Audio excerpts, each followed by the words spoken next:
Dans cette vidéo, nous allons voir la méthodologie pour appliquer la démarche expérimentale. Cette démarche expérimentale est une démarche qu'on utilise énormément en science pour essayer de démontrer quelque chose lorsque l'on n'a aucune donnée et que c'est à nous d'apporter ces données pour pouvoir répondre à cette chose un petit peu étonnante que l'on fait comme constat en tout départ. C'est-à-dire qu'on va observer quelque chose qui n'est pas, entre guillemets, normal par rapport à d'habitude et qui va soulever une question, donc ce problème. Donc la question qui va se poser suite à ce constat étonnant, comment est-ce possible que, et à partir de ce problème, on ne va pas pouvoir partir dans toutes les directions pour pouvoir le résoudre. Il va falloir canaliser sa réflexion et apporter des réponses possibles, c'est-à-dire des hypothèses, ou du moins déjà une hypothèse, c'est-à-dire la réponse possible au problème. Et cette réponse, elle peut être vraie, comme elle peut être fausse. C'est à nous de vérifier cette réponse-là. Dans cette hypothèse, il va falloir identifier le paramètre responsable de cette chose un petit peu étonnante, ce qu'on appelle nous communément en classe le coupable.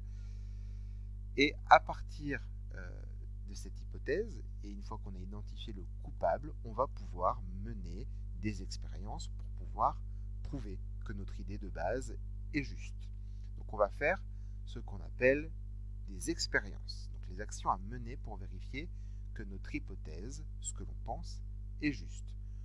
Nous commençons toujours par l'expérience test, c'est-à-dire dans laquelle nous allons mettre le paramètre responsable, le coupable, puisque c'est lui qui nous intéresse.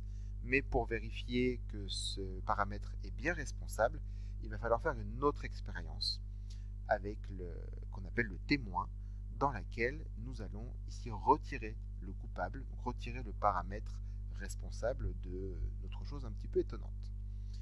Une fois que nos expériences sont faites, nous obtenons des résultats. Et ces résultats, il va falloir les analyser. Et l'analyse des résultats d'une expérience se fait globalement toujours de la même manière. Nous faisons une comparaison des résultats de l'expérience test avec l'expérience témoin. Donc pour les comparaisons, je vous renvoie à la vidéo de méthodologie qui vous explique comment faire des comparaisons en utilisant le bon vocabulaire. Et cette comparaison va nous apporter du coup la réponse au problème que l'on souhaite résoudre.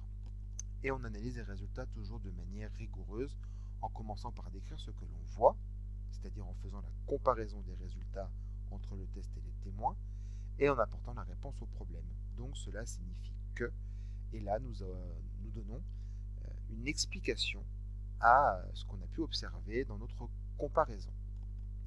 Ici, deux choses vont être possibles, soit la réponse apportée au problème, c'est exactement ce que l'on pensait, donc notre hypothèse ici est validée, et si notre hypothèse n'est pas validée et qu'on n'a pas de réponse au problème, il va falloir du coup recommencer à l'étape 3, formuler une nouvelle hypothèse, trouver de nouvelles expériences et analyser une nouvelle fois les résultats jusqu'à ce qu'on ait une réponse la plus claire possible à notre problème qui puisse expliquer cette chose un petit peu étonnante.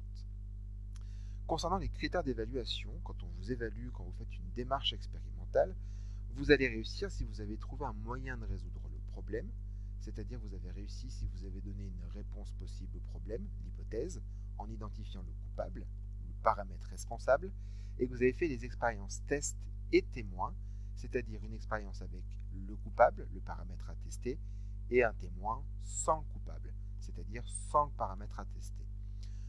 Là, ici, nous avons que la moitié du travail de fait. Ensuite, il faut analyser les résultats. Donc, nous allons vérifier que vous avez bien comparé les résultats des expériences test et témoins et que cette comparaison a permis d'apporter la vraie réponse au problème, donc de valider votre hypothèse ou de l'invalider.